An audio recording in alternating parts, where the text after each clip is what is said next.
Hey everyone, just dropping that usual reminder to hit the like and subscribe buttons and ring the notification bell and turn on all notifications.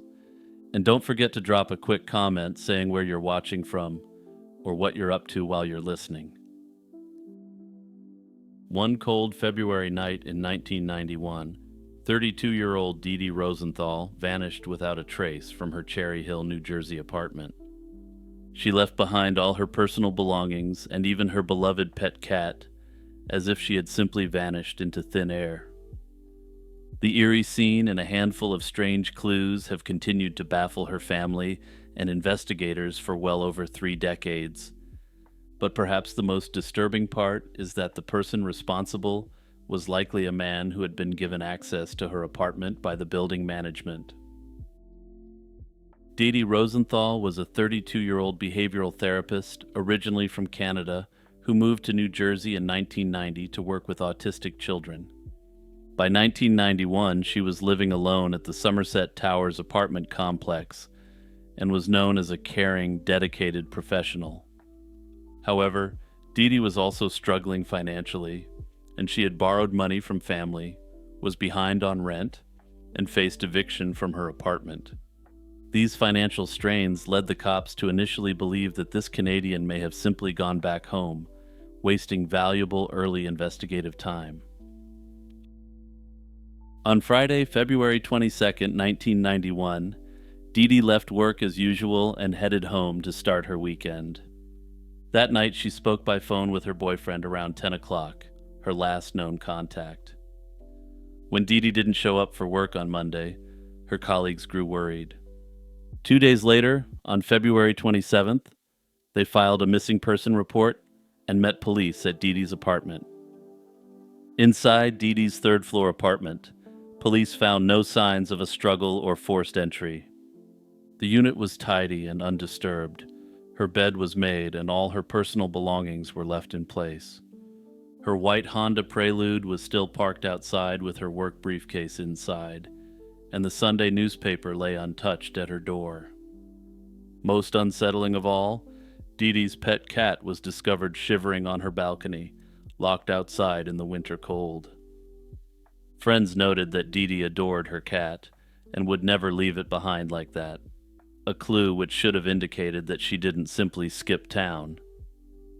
But there was more, and a neighbor reported hearing a scream and a heavy thud in the middle of that weekend night.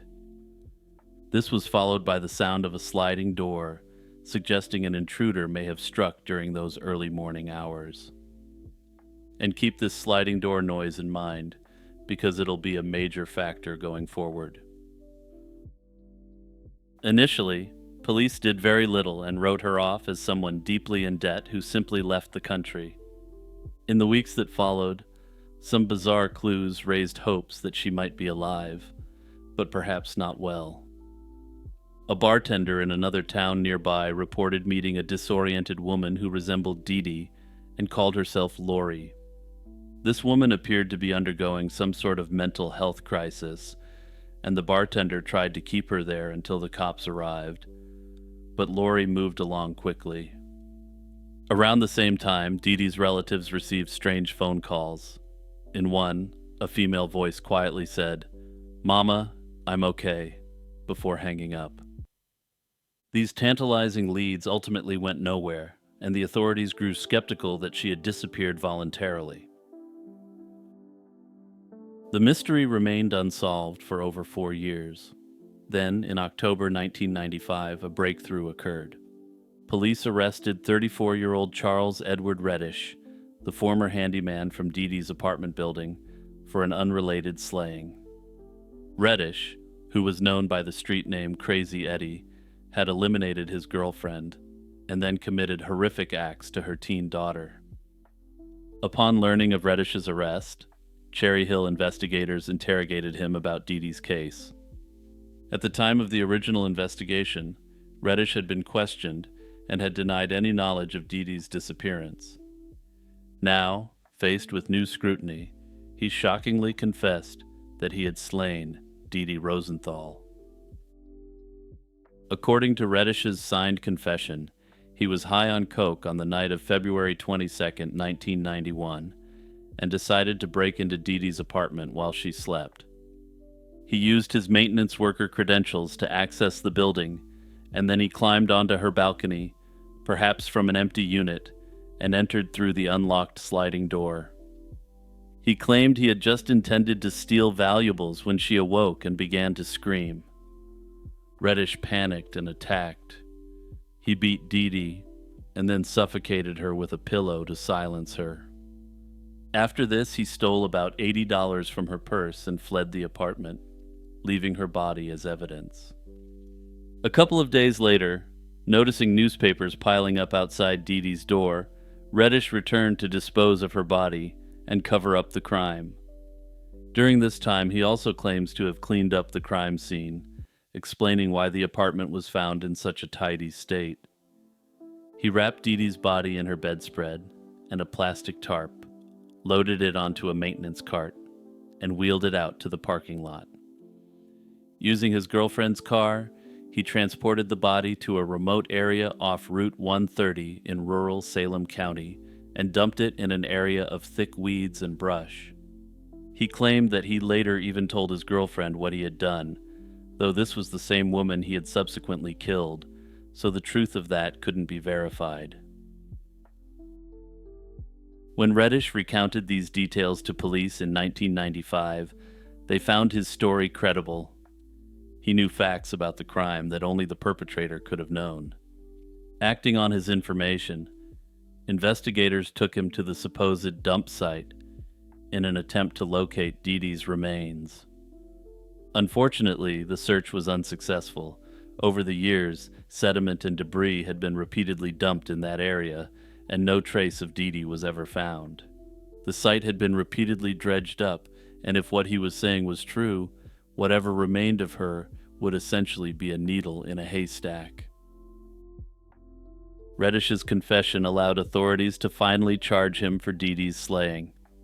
Despite the previous failed search, he agreed to plead guilty to a lesser charge of manslaughter in 2001 if he successfully led police to Dee Dee's body. However, when the time came for the second search, he refused to cooperate in the effort, so the deal was revoked and he went to trial instead. During his 2001 trial, Reddish astonishingly recanted his confession. He claimed that he had hallucinated the whole thing, and his lawyer argued that the Lori sightings proved she was still alive. The jury didn't believe these claims, and faced with the taped confession, they found him guilty of this capital offense. In 2002, Reddish was sentenced to death, but New Jersey later abolished capital punishment, and in 2004 his death sentence was overturned on appeal. His penalty was commuted to a prison term of 30 to 60 years, on top of the life sentence he was already serving for his girlfriend's slaying. In a heartbreaking twist, her family still held on to the belief that the Lori sightings could be proof that Reddish's story wasn't legitimate. Personally, though, I strongly suspect the Lori sighting was just a red herring. Given that the man known as Crazy Eddie had virtually free access to Dee Dee's unit, and given that we know of his sick proclivities, there's little doubt in my mind that he was responsible. Whether he was telling the truth about where he dumped her body or not is an entirely different question. Unfortunately, Lori's parents have since passed away, but I can only hope that for her remaining family that her body is one day discovered. Hey everyone, Jimmy here with a quick reminder to check out the Patreon or the YouTube membership if you want to take your support to the next level. Also, don't forget to tap the like button if you haven't done so already, since this really helps my video reach a wider audience. The Connecticut River Valley, stretching through the heart of New England, is known for its quiet majesty, its covered bridges, and its profound rural peace. But for one terrifying decade, this pastoral backdrop was stalked by a predator whose signature was unfettered personal rage. This was the Connecticut River Valley Killer, who claimed the lives of at least 7 innocent young women between 1978 and 1988.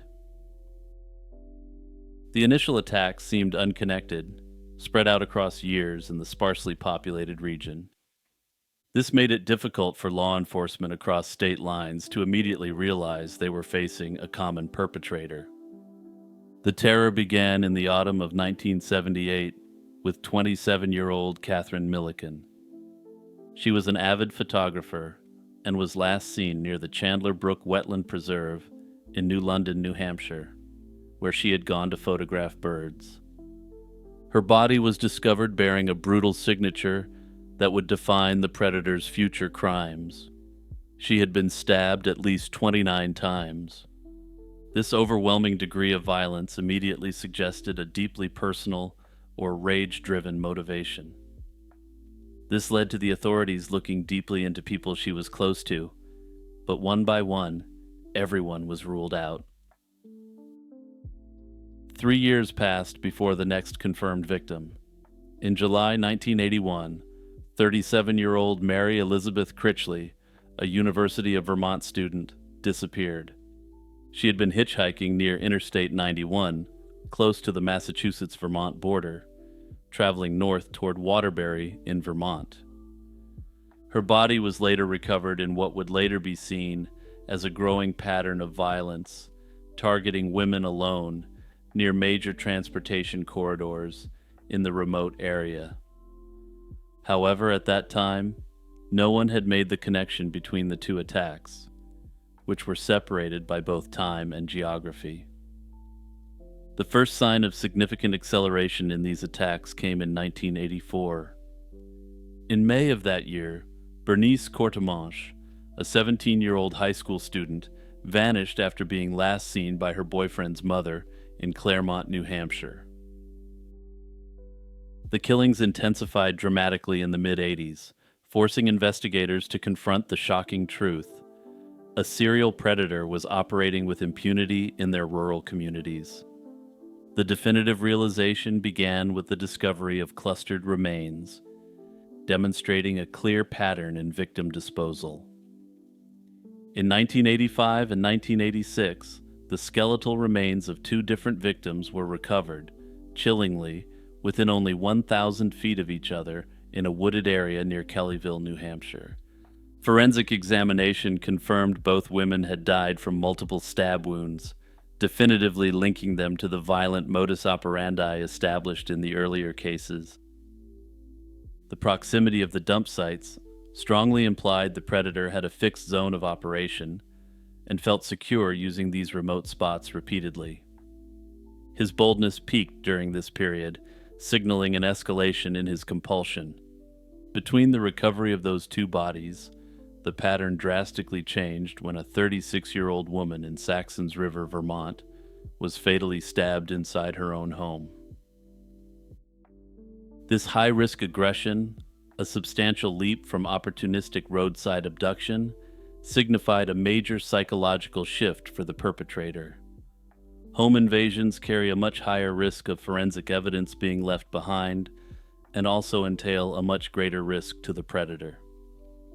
This suggests that his compulsion had overridden his fear of capture or his self-preservation instincts, and he could no longer wait for an opportunistic encounter. Just 10 days after this highly aggressive Vermont attack, the remains of yet another missing woman were found, again showing the clear evidence of stab wounds. The rapid succession and consistent method of death provided undeniable proof to investigators that they were dealing with a single active serial offender. Without a named perpetrator, investigators notably had to rely on the expertise of criminal profilers to figure out what sort of deranged dude they were chasing. The resulting profile suggests a predator who was intensely angry and utilized control through physical domination, culminating in extreme violence. This anger and loss of control in his personal life seemed to be the engine of the entire spree, according to the profilers. Profilers suggest that this sick puppy enjoyed the quote-unquote emotional release from the extended act of stabbing. Further, his choice of a knife rather than a gun indicated that he truly wanted to revel in the up-close and personal prolonged nature of the act. They even suggested that this was an alternative form of a quote-unquote release for this predator, if you catch my drift. The entire pattern of violence abruptly ceased in August 1988 after the attacker encountered 30-year-old Jane Borowski. Borowski, who was 7 months pregnant at the time, survived 27 stab wounds. Her escape was pivotal. The attack stopped, suggesting her survival terrified the perpetrator. For a killer who had operated with total anonymity for a decade, the existence of a living eyewitness capable of generating a clear composite sketch represented an existential threat. Crucially, Borowski's detailed memory enabled the creation of a composite sketch, giving law enforcement the first and only visual image of the man who tormented the region. Around 2006, a prominent theory emerged linking the attacks to Michael Nicolou, a man who had died in 2005 after slaying his wife and stepdaughter. This was largely based on his history of violence and his geographical proximity to the attacks, but there was immediately a problem with this hypothesis. Jane Borowski, the sole survivor, has publicly stated in interviews that, after reviewing the evidence and considering the terrifying details of her encounter, she doesn't believe it was him. Her denial, based on the intimate knowledge of the attacker's appearance and demeanor during the life-and-death struggle, effectively halts the closure offered by this theory. At present, the cases of all the women remain unsolved, with some believing that the earlier attacks and the home invasion may not be part of the same cluster of slayings. In 1127, the people of Peterborough in England were shaken by a terrifying spectacle. It was said that a phantasmal hunting party rampaged through the woods repeatedly. These otherworldly huntsmen rode on black horses, and even black goats, accompanied by a pack of jet-black hounds with eyes like saucers. The spectral horde blew horns and shouted in the night, striking fear into all who heard them. This eerie scene is a classic example of the wild hunt, a ghostly chase that has haunted European folklore for millennia. The wild hunt is a widespread folklore motif involving a supernatural hunting party in furious pursuit, usually seen riding across the sky or through remote forests during stormy nights. The hunters are ghostly apparitions, often the souls of the dead or other supernatural beings like phantom warriors and demon dogs. Leading this unruly band is a wild huntsman, a mythic or ghostly figure whose identity varies by region. In Germanic lands, the leader was frequently identified as the god Odin or another pagan deity. Elsewhere, the huntsman might be a cursed legendary hero, a biblical villain such as Herod or Cain, or even the devil himself leading his legions. Regardless of the leader's name, the wild hunt's appearance is invariably fearsome. A clamoring cavalcade rushing by with black horses, spectral riders, and baying hounds. Encountering it was believed to be an exceedingly bad omen. Witnesses feared it heralded a looming war or plague, or at worst, their own imminent death. Many stories warn that anyone who crosses the wild hunt's path risks being swept up into the ride. The unlucky soul might be abducted to the land of the dead or, in Celtic regions, to fairy realms, never to return. Folklorists have traced wild hunt stories across northern, western, and central Europe and amongst Germanic, Celtic, and Slavic peoples. It's generally believed to originate from Germanic myths and legend, diffusing out from them to these other groups, though this isn't known with complete certainty. The concept is also found in areas that were once heavily influenced by these groups, including northern Italy, France, and Spain. The term wild hunt, known in German as wilde Jagd, was coined by the legendary folklorist Jacob Grimm in 1835. He had studied various folk tales of spectral hunters and hypothesized ancient pagan origins for the myth. Modern scholars debate the particulars of those origins, but the legend of the wild host on night rides, struck a chord in many cultures. From Scandinavia to Spain, each region told its own version of the wild hunt, adapting the core motif to local characters and beliefs. Despite the varied geographical locations, every version of the wild hunt carries an aura of doom. In medieval times, a community that claimed to witness a spectral hunting party in the sky might fear that disaster was imminent. To see the wild hunt at all was to risk one's life or soul. Many stories tell of the hunters snatching up lone travelers, or anyone foolish enough to get in their way. More often than not, the wild hunt also served as a warning, often coming as a punishment for wrongdoing. Thus, the frightening myth reminded people to live rightly and humbly, lest they join that ghostly troop after death. Some folklorists and skeptics argue that reported wild hunt sightings could stem from natural atmospheric or environmental phenomena. One suggestion is that people witnessing powerful winter storms might interpret these as spectral riders, thunderous horses, and hellhounds racing across the skies. Historically, turbulent weather under dark winter skies would have been fertile ground for such misperceptions. Another hypothesis draws on psychological and social cultural factors. According to this view, collective anxiety could lead to shared hallucinations or group-reinforced legends. When combined with oral tradition and expectation, even ordinary sounds could be interpreted as evidence of these ghostly hunts. Still another claim is that this represents a sighting of an aurora borealis, or reflects the distant and ancient cultural memories of sightings of them. Of course, the traditional view that these are actually rare ghostly riders in the sky continues to remain popular as well. On the afternoon of November 26, 2025, a massive fire broke out in the Wang Fuk Court housing complex in Hong Kong's Tai Po district. The blaze rapidly escalated into a catastrophe, engulfing 7 of the complex's 8 high-rise towers and burning for over 40 hours. By early December, authorities confirmed at least 160 people had been killed, including 1 firefighter and 79 injured, with several residents still unaccounted for. The sheer scale of destruction at Wang Fuk Court shocked the city and the world.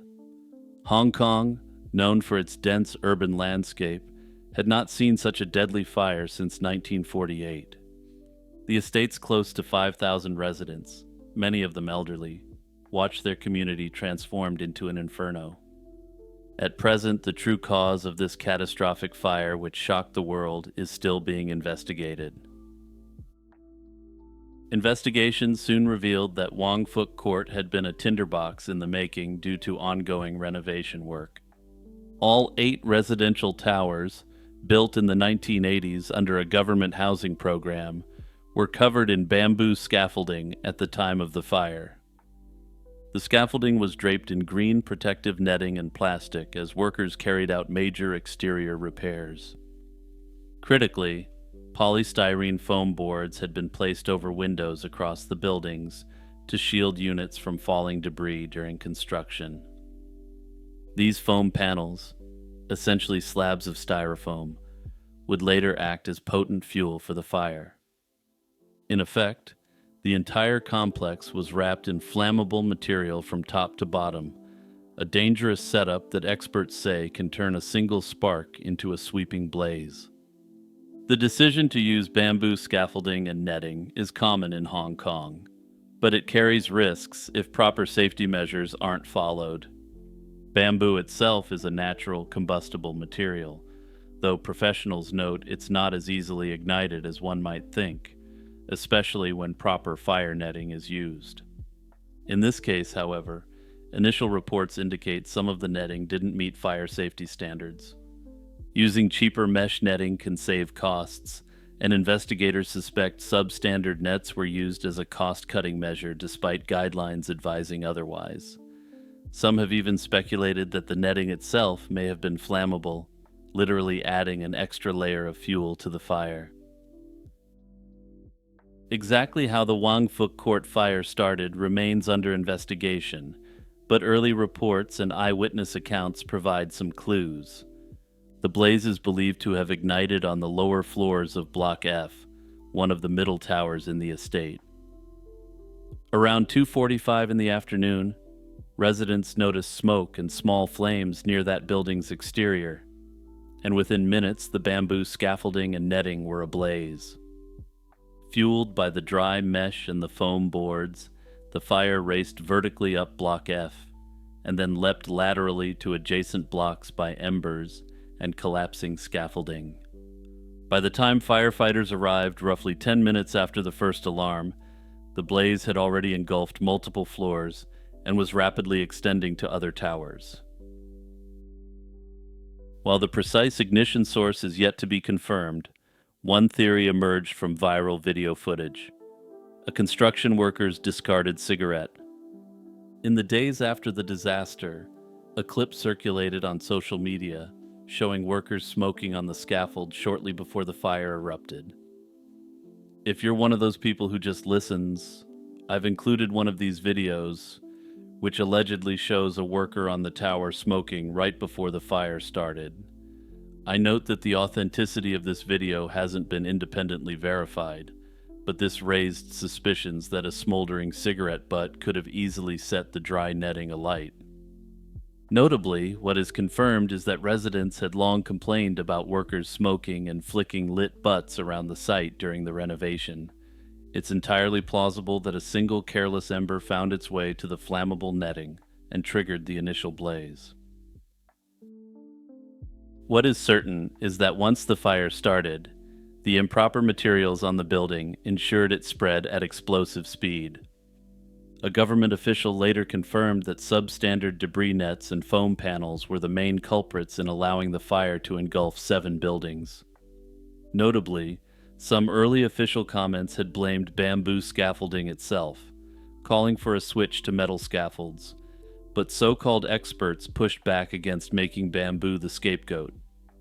Honestly, though, I have my doubts about this, since encircling a building in a flammable wood seems to be an invitation for trouble. Compounding the situation, the fire struck during a period of unusually dry and windy weather. The city was under what they called a red fire danger warning due to low humidity and strong monsoon winds that week. These conditions helped any spark turn into a blaze and fanned the flames as they climbed the scaffold. As investigators delved into the tragedy, a pattern of safety lapses and ignored warnings began to emerge. One of the most alarming revelations was that none of the fire alarm systems in the complex functioned during the emergency. Residents reported breaking glass alarm pull stations and frantically pressing buttons to trigger alarms, only to find silence. It was later determined that the fire alarm panels in all 8 towers had been inactive, allegedly turned off during construction. In fact, a former security guard had blown the whistle on this months earlier and was fired for his trouble. This apparent negligence meant precious minutes were lost before residents became aware of the fire, a tragedy that was compounded given that so many residents were elderly and infirm. Other basic fire safety measures had also been compromised during the project. Some exit stairwell windows had been oddly boarded up with wood. This was an unofficial quote-unquote modification, apparently done for the workers' convenience that also clearly undermined fire safety.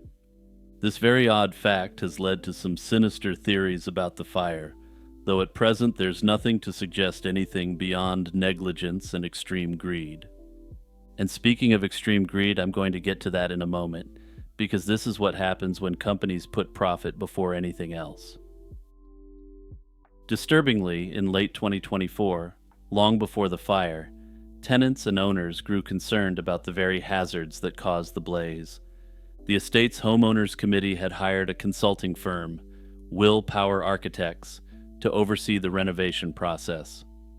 The architects recommended a firm called Prestige Construction and Engineering, which later became the project contractor.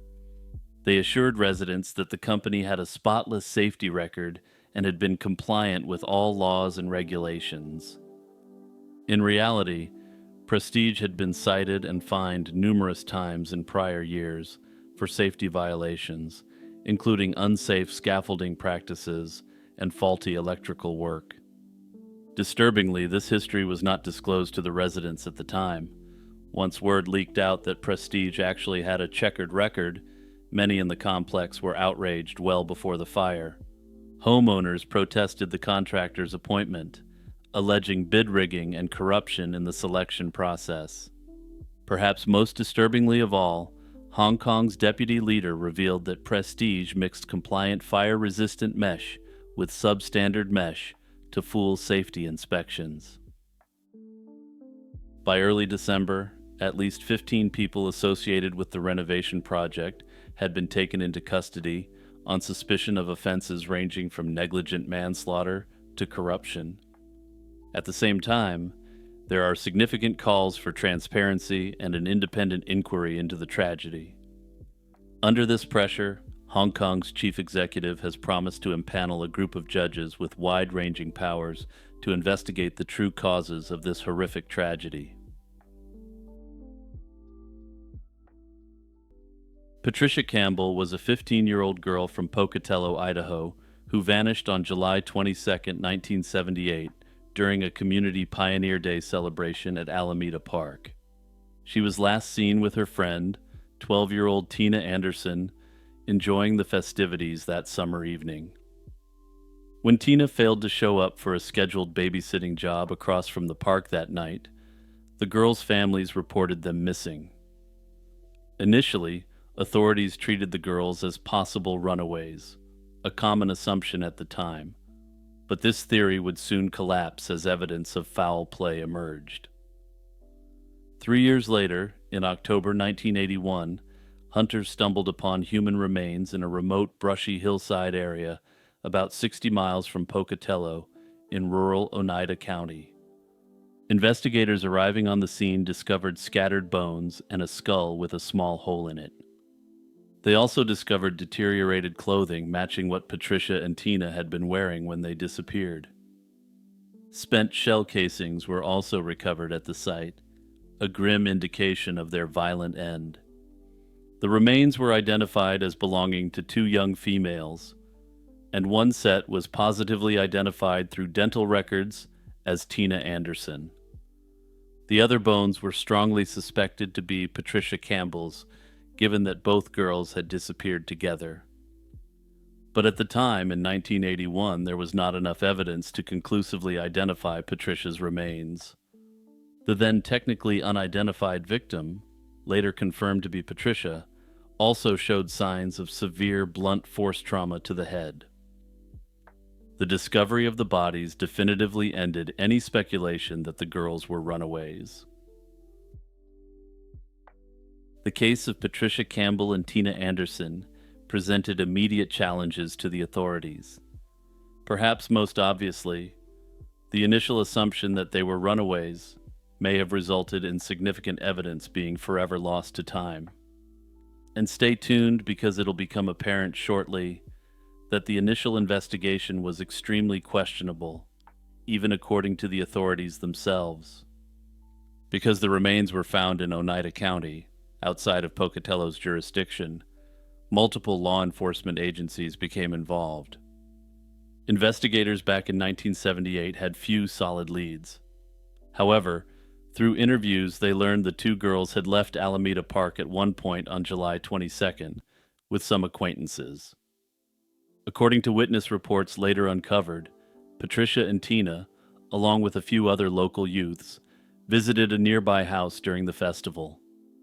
From there, they then rode in a pickup truck with several adults to an area known as Moonlight Mine Road, a popular party spot for teens at the time.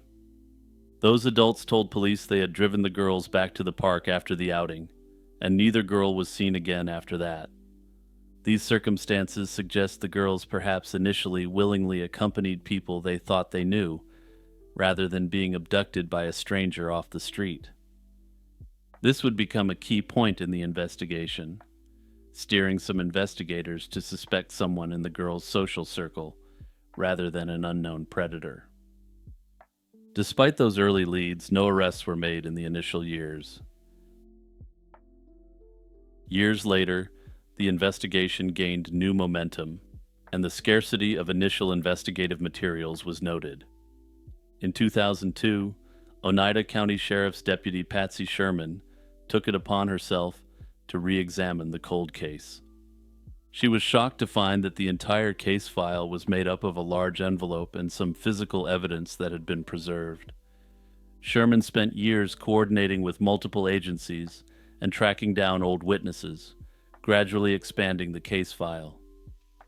A major break came in 2007 when a joint task force of officers from 5 agencies and 3 counties was formed to excavate and reinvestigate the crime scene. In May 2007, detectives returned to the rural canyon where the remains had been found and unearthed a key piece of evidence that had been missed. They didn't publicly reveal what this item was, but investigators described it as directly linked to a suspect that hadn't been publicly named. Around the same time, an Idaho prison inmate provided new information about possible suspects, further energizing the inquiry. However, again, it's unclear what specific evidence came from this, and if that evidence has been able to further these cases. Another crucial development in 2007 was in forensic identification. Investigators realized that confirming the identity of the second body was vital. The Oneida County Sheriff's Office located Patricia's presumed remains, which had been misplaced in evidence storage for years, and submitted them for DNA testing. In March 2007, nearly 29 years after Patricia had gone missing, modern DNA analysis finally confirmed that those remains were Patricia Campbell's, as was long believed. In a parallel twist, additional remains had been found in the area years after the initial discovery. In October 1986, a hunter found a partial human skull in the same 2-mile canyon area of Oneida County. At the time, forensic experts were unsure if this skull was related to Patricia and Tina's case. Early anthropological analysis of the skull suggested an adolescent female of around 16 years old. Crucially, this anthropologist identified the remains as being from someone of likely mixed racial ancestry, which didn't match with Patricia. As a result, Patricia was considered and then ruled out as the identity of the skull back in the 1980s. Investigators believed it might belong to a third unidentified victim, colloquially dubbed the Oneida County Jane Doe. Unfortunately, this skull too was mishandled. It was sent for testing and then lost in transit between labs and evidence rooms, remaining missing for decades. It finally resurfaced in 2018, giving detectives another chance to identify the skull, but I'll come back to this in a moment. By 2016, authorities felt they were closing in on the culprits. The Oneida County Sheriff's Office announced publicly that year that the case was essentially solved, at least in theory. Investigators were confident they knew who the perpetrators were, the motive, and how the slayings occurred. However, this announcement came with a major caveat. Some key physical evidence had been lost over time, leaving their case strong but largely circumstantial. In 2017, Oneida County's prosecutor announced that due to the lack of available evidence needed for trial, he was handing the case back to investigators for further work. He noted that certain evidence had deteriorated or disappeared, making it impossible to meet the burden of proof in court. By way of reminder, and why this is so important, the prosecution, as a general rule, only has one shot on a charge, so they need to come prepared with their best possible evidence. Still, this was a frustrating setback, even though law enforcement believed they had identified more than one suspect responsible for the disturbing acts. A major breakthrough in the forensic side of the case came in recent years, With the skull from 1986 back in hand as of 2018, the Sheriff's Office partnered with advanced DNA specialists to finally put the Oneida Jane Doe question to rest. In 2021, the Sheriff's Office teamed up with Othram, a private laboratory specializing in forensic genealogy, to attempt to identify the skull using cutting-edge techniques. Othram scientists successfully extracted DNA from the degraded skull fragments and performed forensic-grade genome sequencing to build a comprehensive genetic profile. This proprietary method was used to create a genealogical profile and match this Jane Doe to Patricia Campbell. Importantly for the investigation, this reshaped the narrative of the case by clarifying that there weren't more victims in that canyon. Over the years, investigators and local residents have formulated several theories about who was responsible for the slayings of Patricia Campbell and Tina Anderson, and why. Between 1978 and 1983, at least 4 teenage girls in the region were abducted and slain under mysterious circumstances. All were students around the same age, many from the same school, and all vanished in or near Pocatello. It's been speculated that given the fact that this is an area with a small population, the odds of these cases being unrelated is infinitesimal.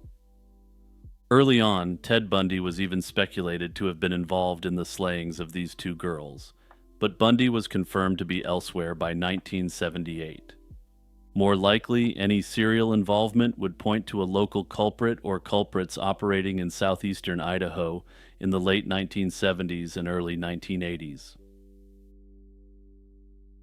Speculation has long focused on the adults who were last seen with Patricia Campbell and Tina Anderson.